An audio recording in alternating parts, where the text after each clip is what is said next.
Hello and welcome to the Bride Tender podcast. I'm your host, Estee Gordon, and I'm here to tend to the brides like I tend to the bar. So mix yourself a cocktail and let's get ready to discuss something a little bit different than weddings actually today. I'm humbled, I'm honored, I'm inspired, and all around I'm ecstatic to announce that I have someone so exciting as a guest on the Bride Tender today.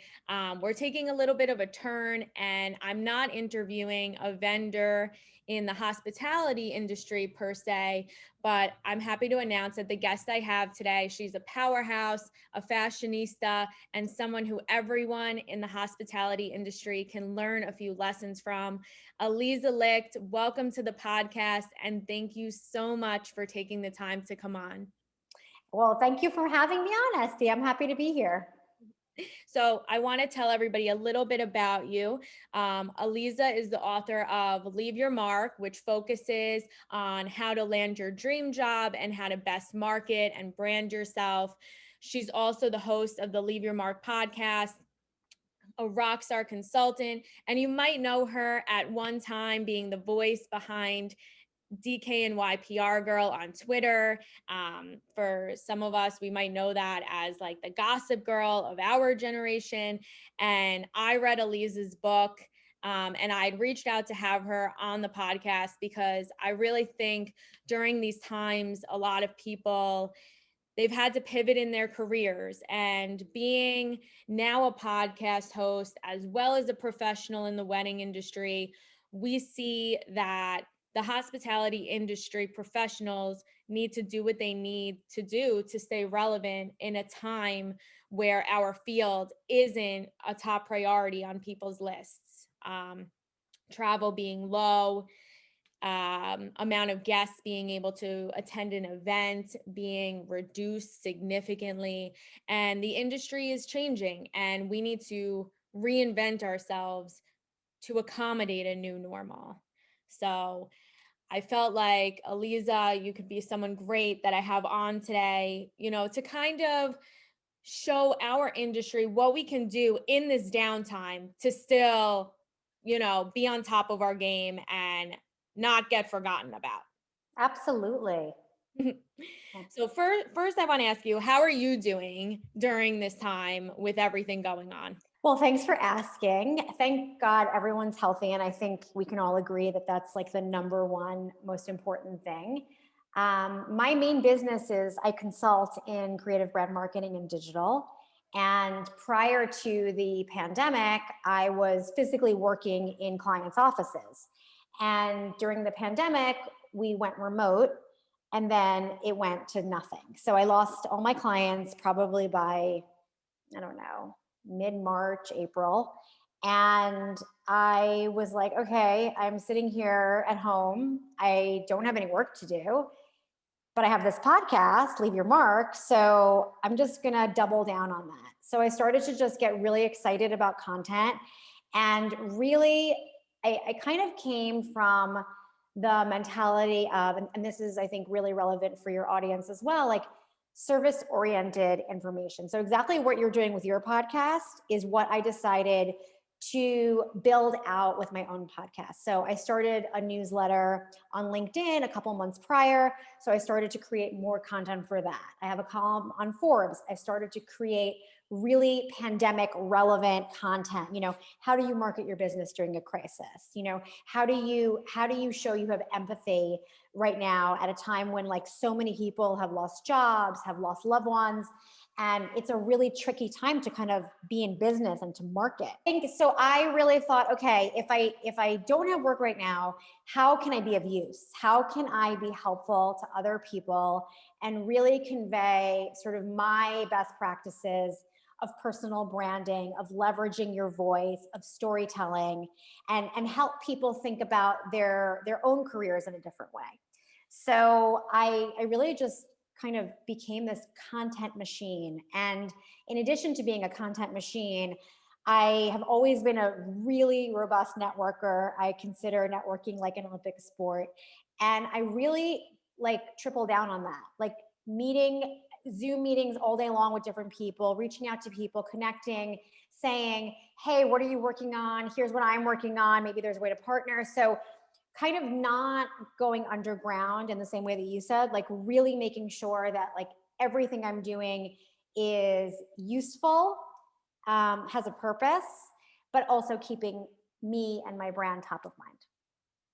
I like what you said, how networking is like a sport. Like people really don't realize that, but it is. I mean, even when I'm working, when I'm going, well, it's been a while since I've gone to the office, that's a whole other story of crazy. But yeah, I would spend so many nights going to dinners, going to different things, meeting different people that it feels so weird not to be in that space of like where now I do a lot of like work and stuff from home, and oh, it is just, it's going, but it's not for me. Like when you're a social person, you like to be out there so much. And I'm like, I've never seen my apartment so much in this 5.5 years I've been here. Like, Well, yes, I mean, I totally agree. But also for me, I mean, I'm a fashion girl. I'm in the fashion industry. I want to get dressed every day, but I have nowhere to go. I have no shoes to wear, no reason to wear a handbag. So that is like, I feel like I go into my closet every day and my clothes and shoes are like, please wear us. And I'm like, no, sorry guys, not today, not going anywhere. it's so true. I feel like I'm in gym clothes so much. And I'm like, these clothes never get worn ever. They're only getting worn because I'm home. Yeah. I'm like, when is the last time I put a pair of jeans on? Just like a pair of jeans. I'm like, I need to start putting jeans on because like that quarantine 15, like it comes on and you don't even know. Totally. I'm feeling like it's like college years. I didn't have that experience actually at college like that, but like other people did. And I'm like, this is what that must have felt like. So I'm like, I will be figuring that out soon. But yeah, it's a challenging time. It's weird to have so much home time when you're used to being out so much. Oh, for sure.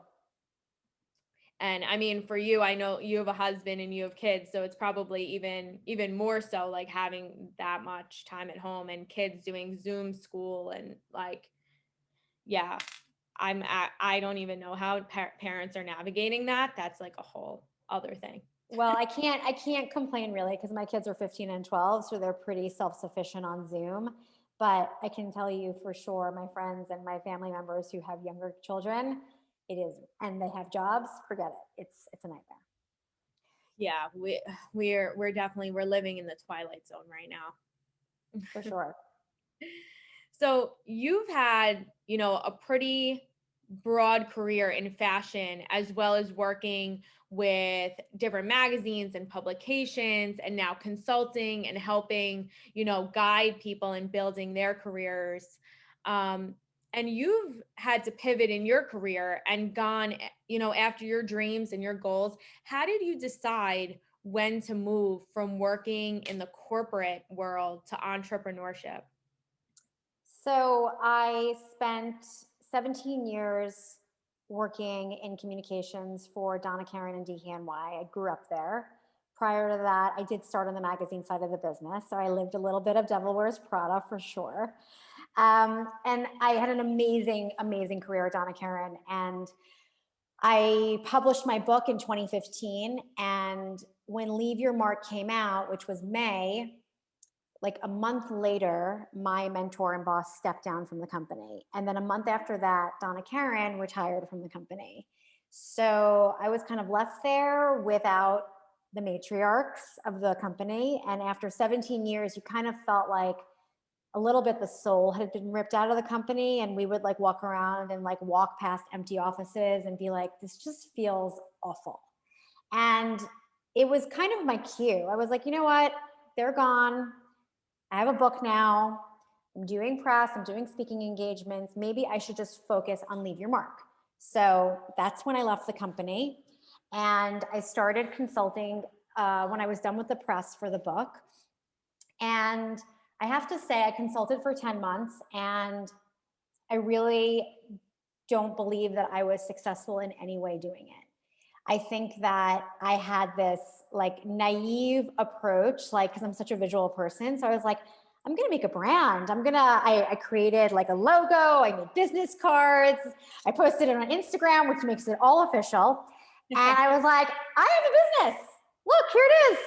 And my heart wasn't in it. I think in a weird way, I was like mourning like the kind of the death of like the Donna Karan career.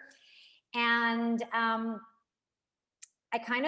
actually wrote an article for Forbes called This is How You Know You're Not Meant to Be an Entrepreneur.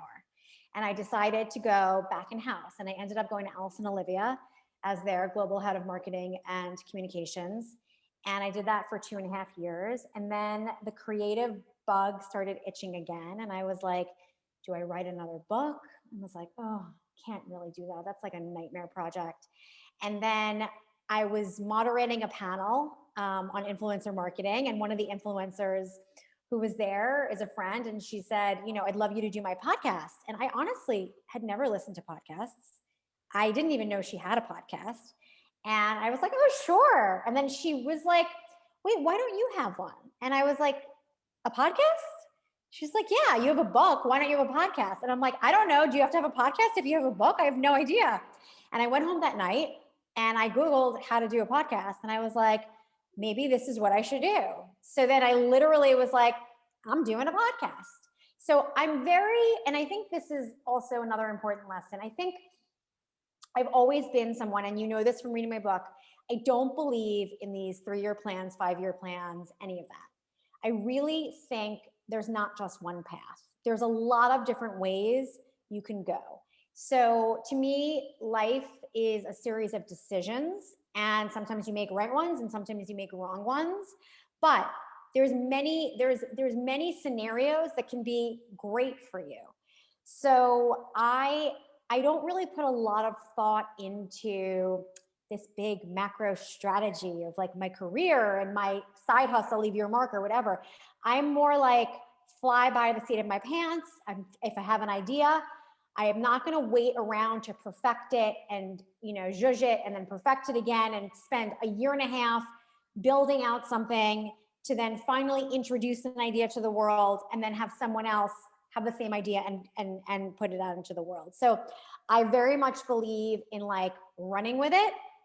And I actually launched something in the pandemic, which was like a random thought. I decided, leave your mark as a career mentorship. And I do mentor people one-on-one. I am a career coach on the side. And I was like, well, why don't I do like some Zoom events, some mentoring events? And I literally just made a page on my website, picked a date, posted it, and announced that I'm going to be doing these events. And I've done 3 already, and they've been great. And I think right now, every industry needs to focus on community building and being together and leveraging each other and amplifying each other's voices. I think that is how we're going to all get through this. Yeah, no, I agree with you on that. I think every industry was hit hard with this. Every industry was hit hard. All these people that are used to being in an office and around people are now not around people. There's so many highs and lows during this that I think you just want to feel like people are there for you. No matter what, like you can be there for them, they're going to be there for you. And I agree with you in that there needs to be real like community surrounding you right now. Yes. Now, I kind of believe that no matter what field you're in or the career you've chosen, you really need to always put your best foot forward and go above and beyond to learn new tricks of the trade and be on top of the new trends. I'm sure you see this like having worked in fashion. I see this having, working in events, and just like all the trends are different. The color schemes, what's in, what's out, it's different every season. What are some of the things that people should be doing right now to build their career? So I think you're totally right. And specifically, I work in digital, so everything in digital changes by the nanosecond. So I was saying this to someone yesterday, like, I don't believe in the word expert because you can't be an expert these days because everything is what makes sense today doesn't make sense tomorrow. And we have no idea what's going to happen. And we have no idea, you know, what can get undone in a nanosecond as well. So I think right now, really being motivated to self educate and to stay on top of this ever changing landscape, not just in your own industry, because that's probably more of a natural thing to do. I've always been someone that looks for inspiration in other industries. So, you know, a lot of people would always go to like fashion conferences. Like, I never went to fashion conferences as much as I went to like a tech conference or a consumer goods conference. So getting ideas from like other sources is, I think, really smart because sometimes we just kind of surround ourselves with like the same type of people who do the same things we do. And if you kind of have more of an eclectic point of view and you have diversity around you, which I think is really important, it just makes you that much smarter, that much more innovative, and really that much more nimble because you're full of ideas. Yeah, you spoke about the digital side and really getting people to notice you almost digitally. Of course, we have all the social media platforms. And it's funny, I happened to go last week to like Shabbat, Sukkot mixed in one at my friend's house, and her children are teenagers now, and they're on TikTok, and they have all these followers, and I'm like, okay, so like what am I doing wrong? Am I supposed to be on TikTok? I'm like, aren't I too old for that? And then they're going through the whole thing about how you can get paid on TikTok and how like at this many amount of followers you get paid for this. Because I was like, okay, so how are we getting me on TikTok? How are we making this happen? How are we getting me followers? And it was so funny because they're young and they're teenagers and they don't want to hang out with like their mom and their friends. But once I brought that up, then they're like sitting there giving me the lowdown, and I was like, so I even saw them today and I was like, okay. I was like, so when we getting me on TikTok? What are we doing? You coming and filming me? Because it's a whole So world. so TikTok is ripe right now. If you are so I use TikTok a lot for inspiration for video ideas for my clients. I am not personally posting on TikTok. However, if you are someone who has a super dynamic personality, who's really comfortable on camera, who has a really specific point of view, you can become big very quickly because the entire algorithm favors every type of content. So you see doctors on there, you see teachers on there. It is not just a young app anymore. It used to be when it first came out, it was like my daughter's age, like 12. But now it's everyone. And I highly recommend it if you are comfortable just putting yourself out there. It's not for me. I'm not actually like, I can get up and speak in front of like a million people, but I can't really act. And I'm not someone who feels like I want to do like skits. Like you have to be willing to do skits. I hear that. I'm also the type who would be like, what about my chins? Like I would be like, I can't have that being seen. Can you like just from here? So Stop it. yeah, and that's the thing. But it's a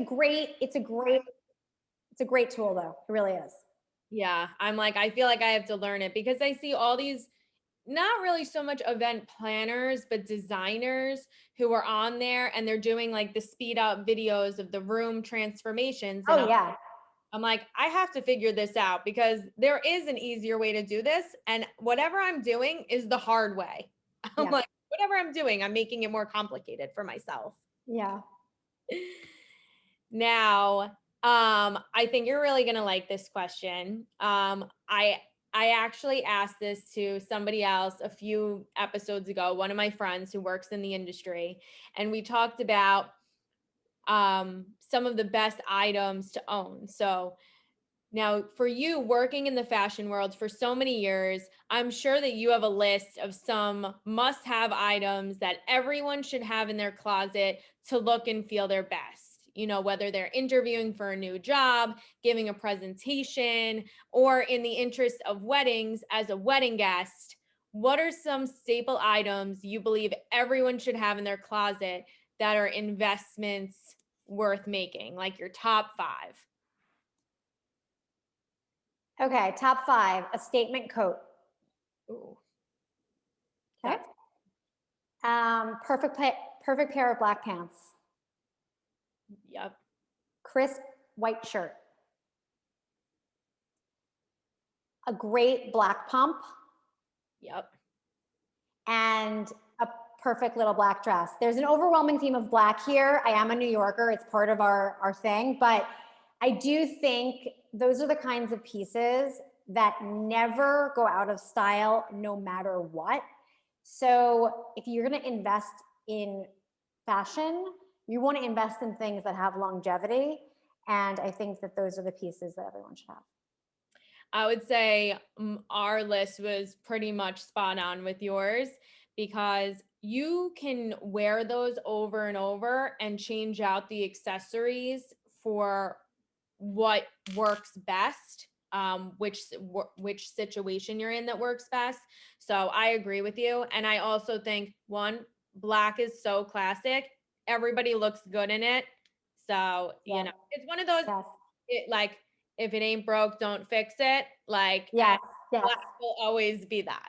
Yes, but I will share with you, though, just so you can see the stark contrast from my point of view of like my top five, like a sequin top, an over in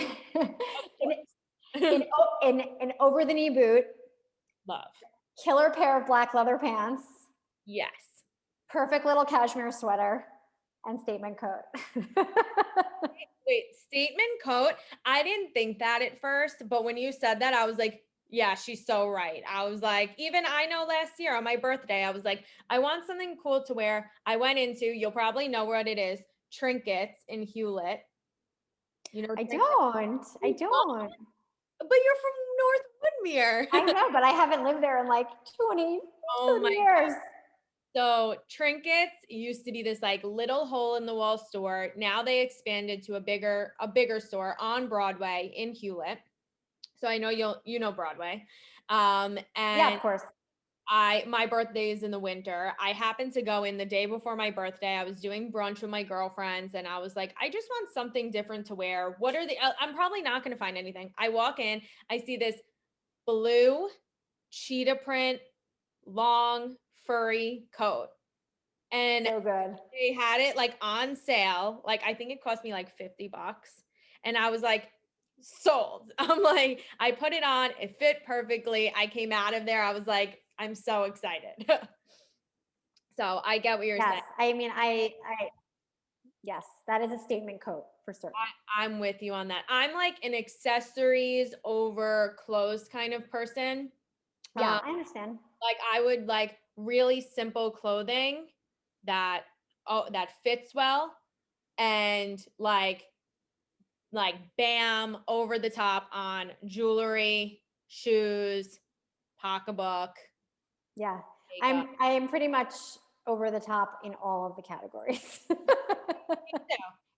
I'm like a more is more. And Yeah, some people are like, oh my God, you're gonna wear that? Like that's so crazy. And I'm like, but is it? Like I wouldn't be me if I didn't do that. I don't do simple. right. I Good don't for you. like some people like at a wedding when they do like just the blowout. I'm like, oh no, I need like the whole works. I'm like, I don't understand. I I can't totally agree. do it every day. We have a lot of people who are tuning in who are brides, people who are getting married who might have had to postpone. A lot of vendors in the industry, sales managers, hotel representatives, and a lot of their business is gone this year due to COVID-19. And I wanted to discuss ways to stay relevant in the hospitality field and some ideas you have for companies and hospitality professionals to keep busy and continue branding themselves in a time where they might not have business on the books? Sure. So, listen, I planned an event this summer. We were supposed to go to Israel for my daughter's bat mitzvah, and we ended up not, obviously. So we decided to do it in our backyard for like 20 people. And because I'm obviously someone who's planned events before for my career, it was very easy for me to just like knock off everything. What are the balloons, tables, caterer, etc. But most importantly was like the Zoom aspect of it, right? And like the production of the footage.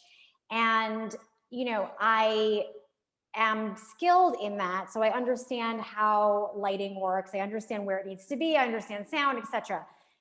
There is a huge need for consultants who know what they're doing in event planning to work on these virtual events for people.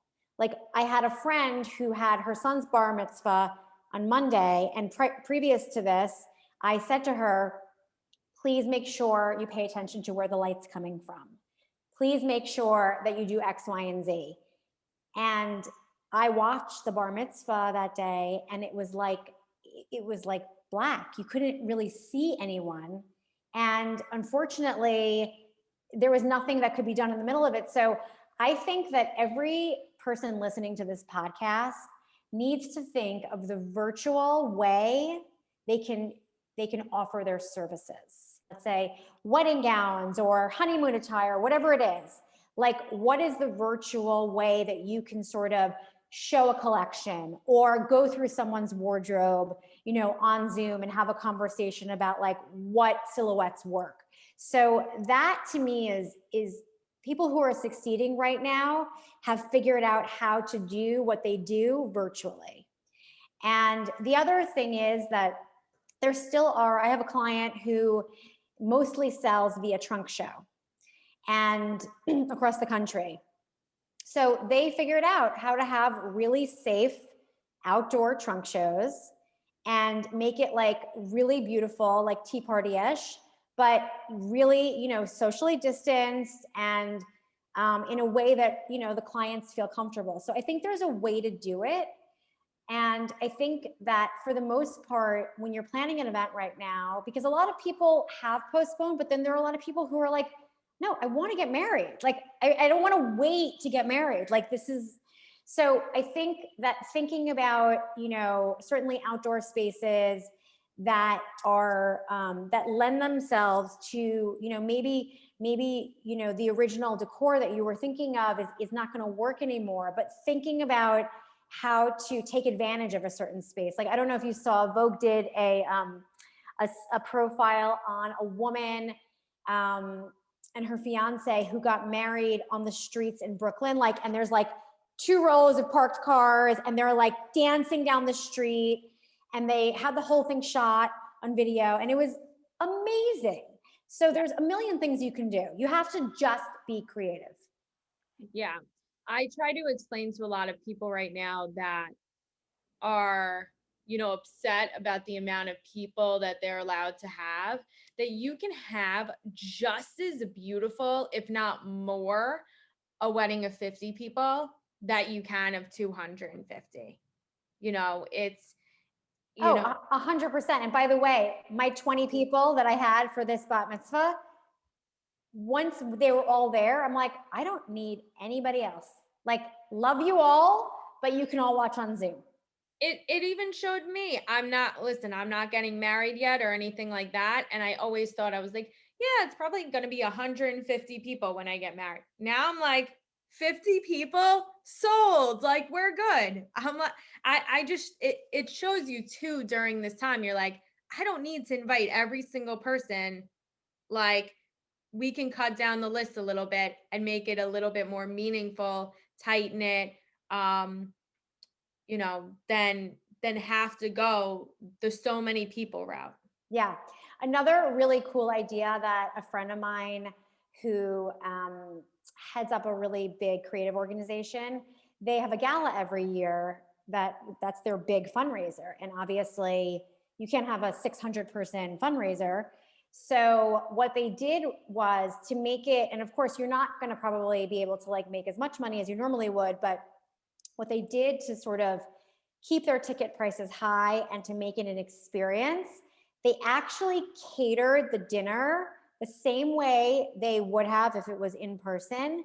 And they delivered to every single person in their home, like an entire spread of like, so then everyone on Zoom had like a place setting and a thing of flowers and the meal. And it was almost like they were all together at this gala, but everyone in their own homes, which I think is an incredible feat. And then they even delivered the swag bag later in the evening, which is pretty amazing. Yeah. I mean, obviously you have to have a team to do that, but I thought that was brilliant.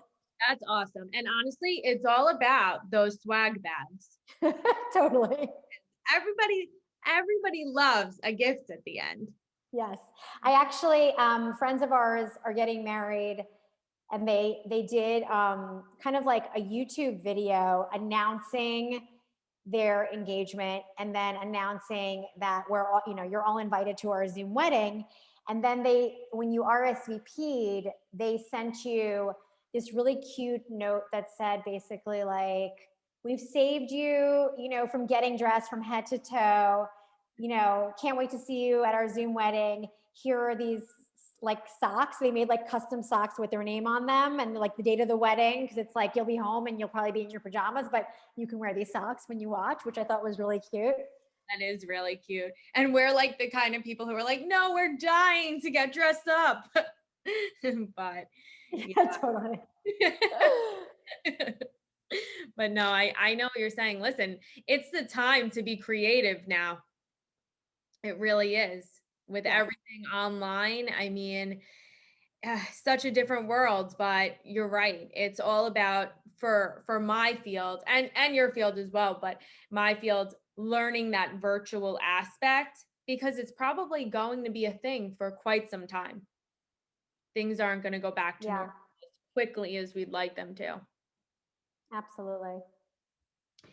With the Leave Your Mark podcast, it was created off of the success of your book, which is Leave Your Mark. And every week you interview different individuals on how they built their careers, as well as the hardships along their way to success.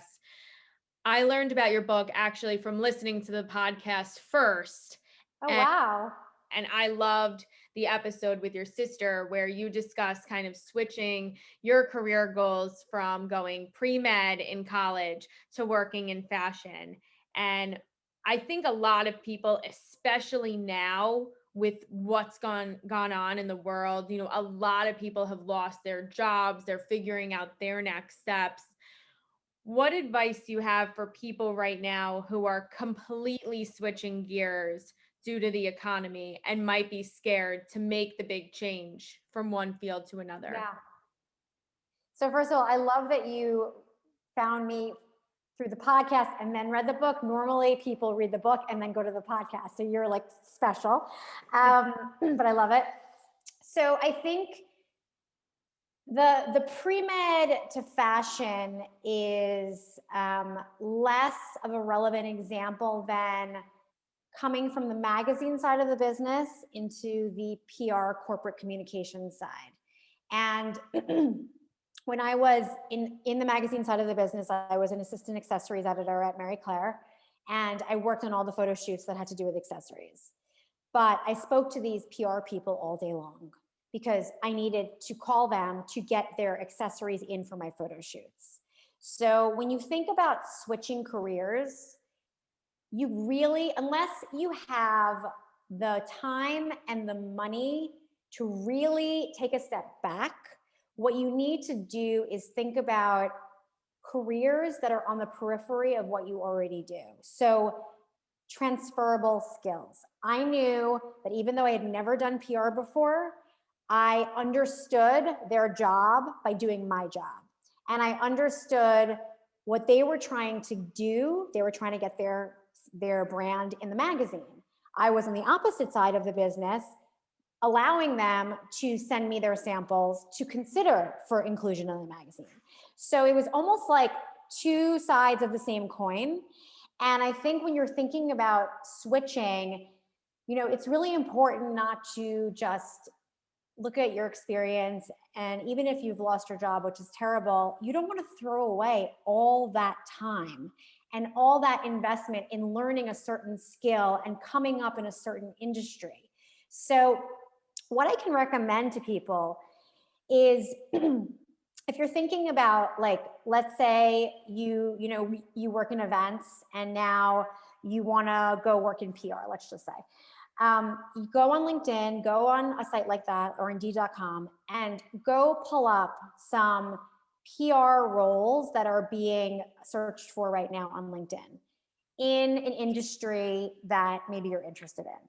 Print out those job listings and then print out your resume and then go through the job listings and do like 3 or 4 of them and circle the words on those job listings that are common across all of the ones you printed out. Those job profiles are very strategically written by HR people. And the skills they're looking for are essential to have on your own resume. So you may print out that PR profile and realize, wait, I do that. I can do that.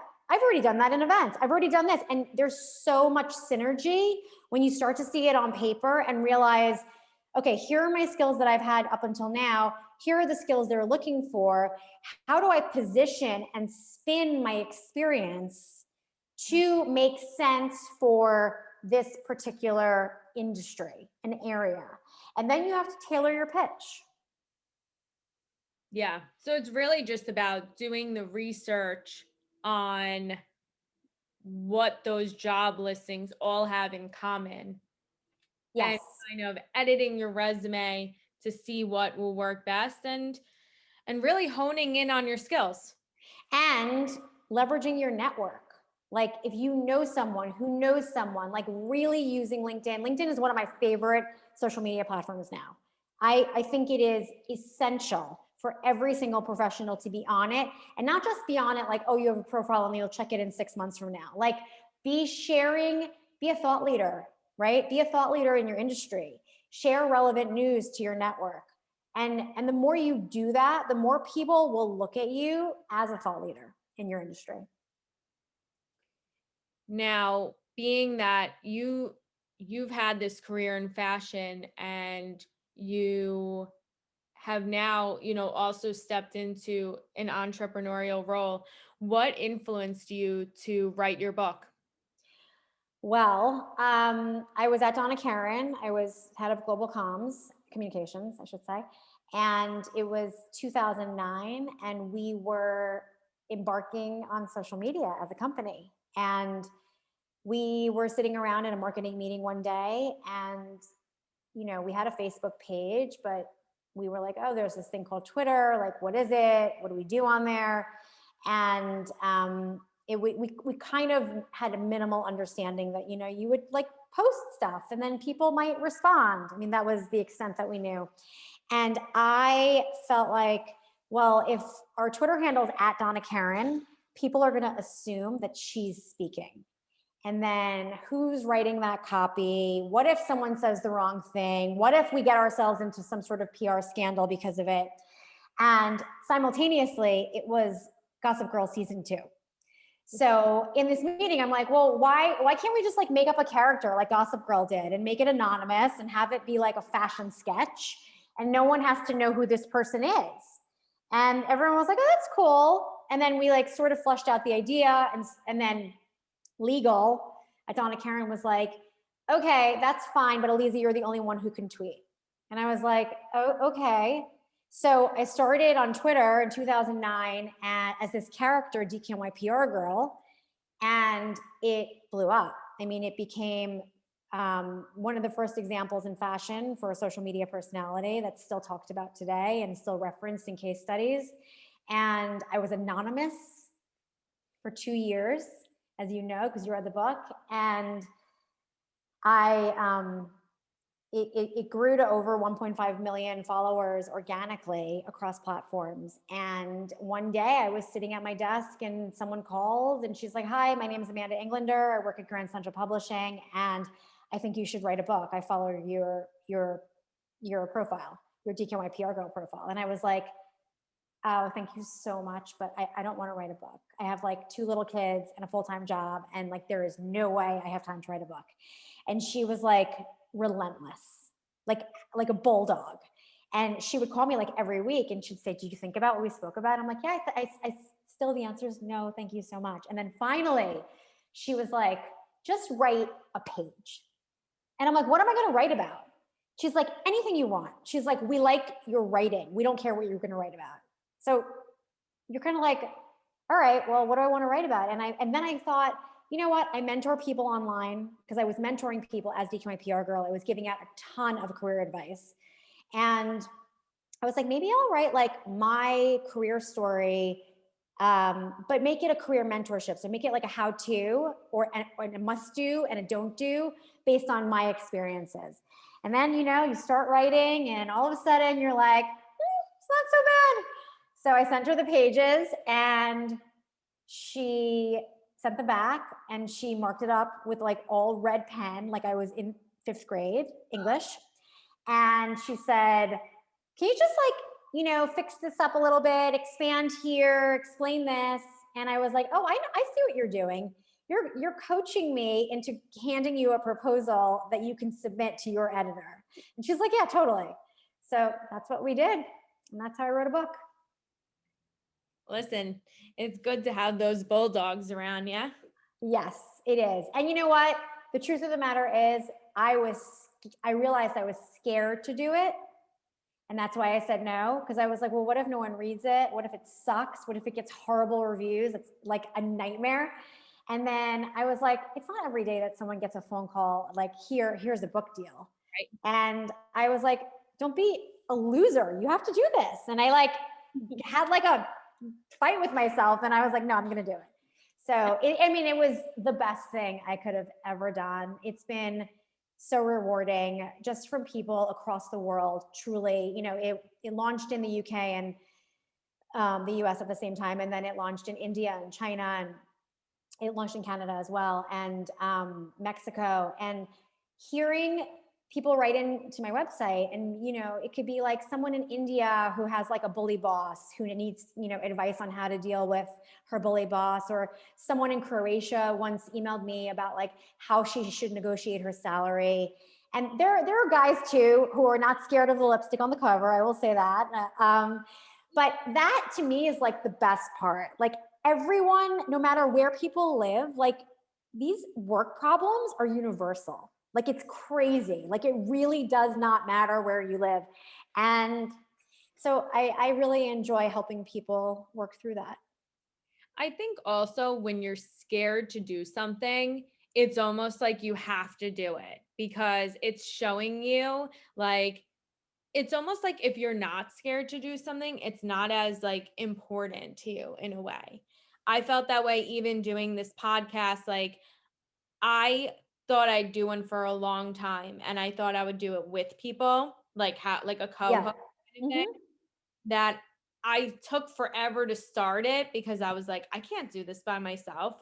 And then one day I was like, I cannot wait on people anymore. And this is like what's going to help me build my career. It's going to help me just, it's going to give me another platform to get to know people, to network, to see. And Yes. I've been fortunate in this time to be able to really meet a lot of people by doing this because they have time right now. Yeah, So totally. it was crazy that it was all about timing. Had I done this last year, I don't think I would have been able to get certain people on that really made a difference. Yeah, So, absolutely. but I will say this, and I won't give out any spoilers of the book because I think that everybody should read it. But there was this one part where you talk about how when you kind of like announced about who you like that you were DK and YPR girl, and like that you kind of went radio silent because you were driving like to Pennsylvania. And I'm like, I know exactly what she's talking about because that drive, like the drive to the camp, I think I worked a party at that camp and there's literally no service over there. So I know what you're talking about. I went hours with no. It was a very dramatic day. Let's just say that. Yeah, I couldn't even imagine. It was like a big thing to drop. And then you're like, oh my God, I have no way of finding out Yeah. until I'm home. That is so funny. It really is. Now, reading your book, listening to your podcast, you've had some really amazing guests on that have inspired me and my career, my own personal growth and journey. Oh, I, great. this podcast at the beginning of COVID, like I told you, in order to kind of give wedding industry professionals a platform to promote who they are and what they do for brides and grooms, and also to learn about the vendors that are out there and working with the best in the business. What advice do you have for a beginning podcast host like myself who's looking to grow within the podcast world and building a social media presence? Well, I am no expert. I am just a year into this, but I can say that one of the things that I knew to do is I always believe you should start as you mean to go, meaning understand the amount of work that goes into producing something like this and really think through, given that amount of work and then your day job and other responsibilities, like if you're a parent or you have to care for someone else, or you even have to like fold your laundry, you have to think about the frequency. Because I was like, oh, I'm going to do one season, 15 episodes. It'll be great. Like, I feel great. Like, I have a lot of content. I'll just start rolling it out. I have like a lead. And then all of a sudden, it was like, I was like 2 episodes behind myself. And I was like, oh my God, wait, this stuff runs out. Like, you forget that you have to keep on going. And then you realize you're on this hamster wheel that you can't get off. And quite frankly, I do feel like I am on a hamster wheel. Like, I love it, but it is a lot of work. And I do everything myself other than the audio. So all of the social media posts, all of the marketing, the show notes, etc. It's really brutal. So you have to really want to do it, and you have to have the time to do it. And also, it's not free. Podcasts are not free. Like, you're editing your own podcast. God bless. I don't have time to do that. I can't do that. Yeah. Or patience. Yeah. It's definitely a lot. I think a lot of people don't realize that there's a lot that goes into prior to recording. Like the recording, you're like, all right, I got my questions down, whatever. I'm like, I'm my own PR person now. Like, I'm going out, I'm pitching myself to different people to come on. I'm coming up with interviews for them. And then certain people I will send the questions to who like might be a little nervous. Others will be like, I don't care. Like, you just interview me like as is. I'm kind of like that second person. Like, I'm like, no, I don't need to know them beforehand. Yeah. I'm better. I think I said that to you. I think I said that to you too. Yeah, I'm better on a whim, but I understand some people like they get kind of nervous and they're like, "Oh, I just need to know like what you're going to ask me." Um and and then you're like, "Okay, so I have someone for this week. Who am I going to have for next week?" And then then it got to a point where I had people lined up for weeks and I'm like rolling out all these interviews and I'm like, "This is great." But it was just like, it was a lot. It's a lot of preparation. And then it's like, so you're recording one day, then you're editing the next few days, then you're putting it out on social media over and over for the next few days to get people to like pumped about who's coming and then to listen. And then you're looking at the listenership, how many people. And now I'm like, everyone's like, well, you have to go on YouTube. And I'm like, YouTube? I'm like, I'm not doing videos of myself. And they're like, you need to. That's how you're going to grow. And now I'm on YouTube. I'm like, it's it's a lot, but for me, it's been rewarding because I've been able to speak to so many amazing people. It's, But you know what? It's an underrated, amazing networking tool. yeah. And I had somebody say to me recently, I have some of my friends who listen every week and they just do that to, hear what I have to say. And being that they know me on a personal level, they're like, oh my God, that was so hilarious. I can't believe you actually said that. And I'm like, I'm not afraid. I had somebody say to me who isn't like a friend of mine, but it's like a friend of a friend. And they were like, you know, I listen because you really motivate me. Like you motivate me to want to do more. And I was like, what? Me? That's great. That's great. Yeah. So, I mean, it's showing it's like, you know what? All these reasons I wanted to do it's making a difference. Yeah, that's great. So I'm like, and it's been keeping me really busy throughout this time. I can always keep myself busy. I'm one of those people, but I wanted to be busy with stuff that I love to do. Yeah, it's a passion project for certain. Exactly.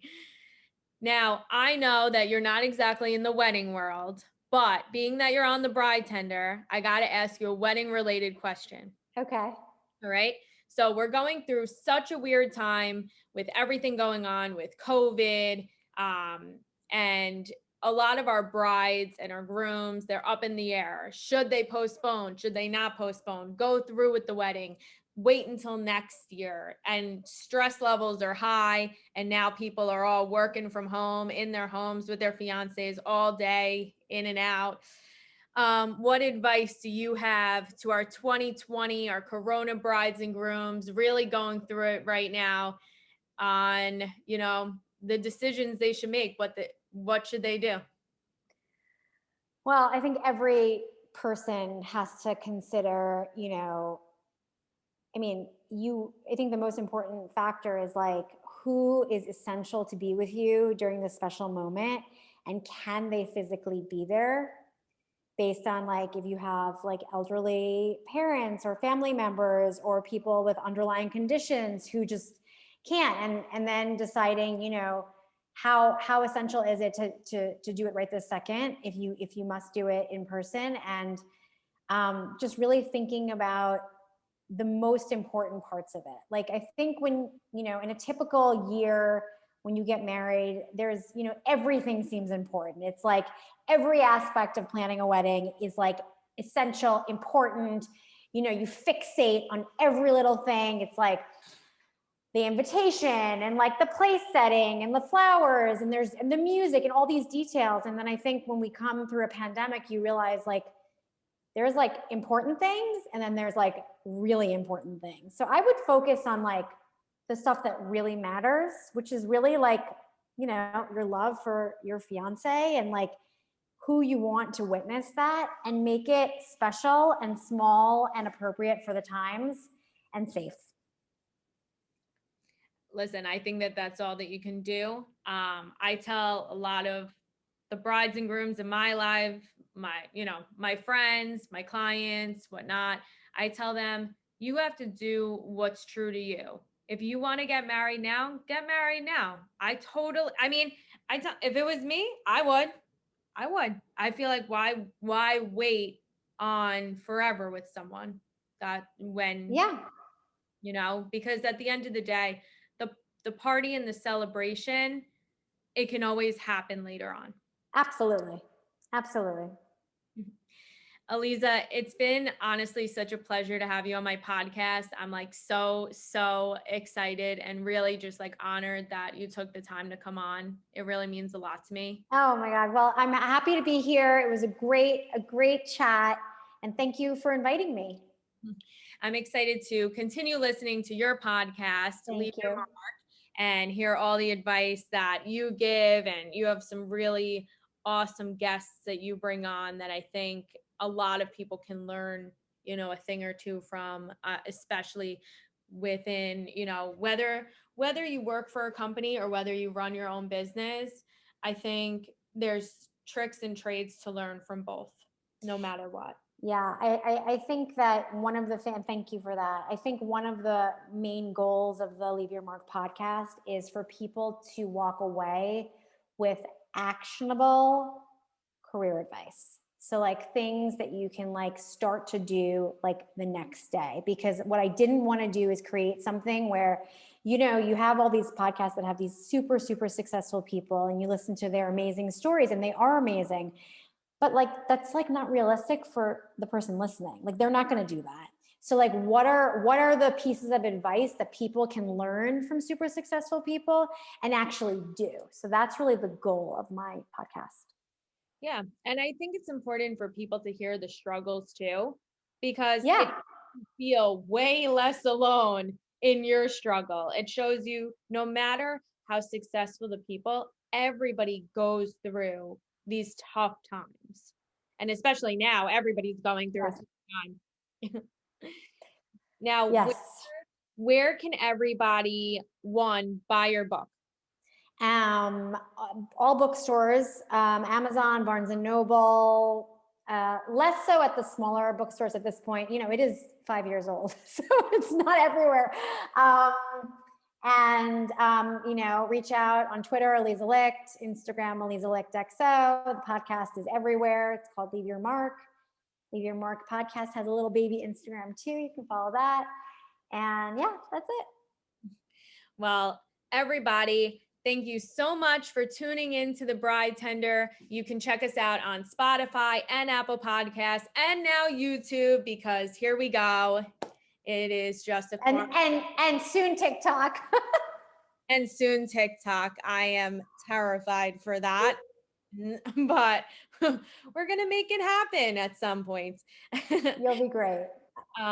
Make sure to Well, share the podcast with your mom, your dad, your cousin, your sister, your brother, your friend, and pretty much anyone, as it's the wedding podcast you never knew you needed.